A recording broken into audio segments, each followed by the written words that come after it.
একজন ব্যাটারের জন্য ক্রিকেটে সেঞ্চুরি হাঁকানো অনেকটাই স্বপ্নের মতো। ১৭ রানের মাইলফলক মানে ম্যাচে নিজের অবদান প্রমাণ করার এক অসাধারণ উপায়।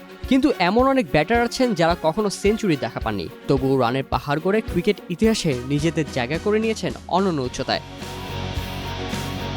এ তালিকায় প্রথমে থাকবে অস্ট্রেলিয়ার প্রয়াত কিংবদন্তি শেন ওয়ার্নের নাম। ১৫ বছরের আন্তর্জাতিক ক্যারিয়ারে ওয়ার্নারের রান ৪,১৭২। টেস্ট ও ওয়ানডে মিলিয়ে কোনো সেঞ্চুরি ছাড়াই ওজিআই কিংবদন্তি এই মাইলফলক ছুঁয়েছেন। ২০০১ সালে নিউজিল্যান্ডের বিপক্ষে পার্থ টেস্টে ১ রানের জন্য সেঞ্চুরি মিস করেন তিনি। তার ৯৯ রানের ইনিংসে আন্তর্জাতিক ক্যারিয়ারে সর্বোচ্চ। ৩,৭৮৬ রান নিয়ে এই তালিকায় দুয়ে আছেন কলিন সোবোয়া। কেনিয়ার এই অলরাউন্ডার প্রায় এক যুগের আন্তর্জাতিক ক্যারিয়ারকে বিদায় বলেছেন গত বছর। ওবুয়া সর্বোচ্চ ৯৮ রানের অপরাজিত ইনিংসে খেলেছিলেন অস্ট্রেলিয়ার বিপক্ষে ২০১১ ওয়ানডে বিশ্বকাপে।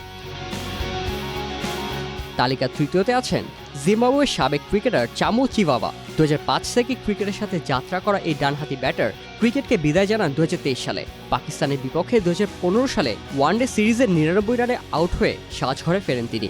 সেই ৯৯ রানের ইনিংসটি ছিল তার ক্যারিয়ারের সর্বোচ্চ ইনিংস। ক্যারিয়ার জুড়ে ৩,৩১৬ রান করেছেন এই ক্রিকেটার।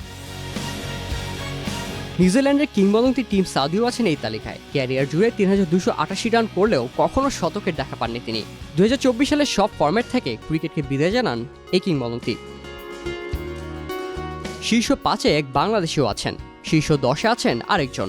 তর্ক সাপেক্ষে বাংলাদেশের সফলতম অধিনায়ক মাশরাফি বিন মর্তুজা ২,৯৬১ রান নিয়ে আছেন তালিকার ৫ নম্বরে। আফতাব আহমেদ ২,৭৬৪ রান করে আছেন নবম স্থানে।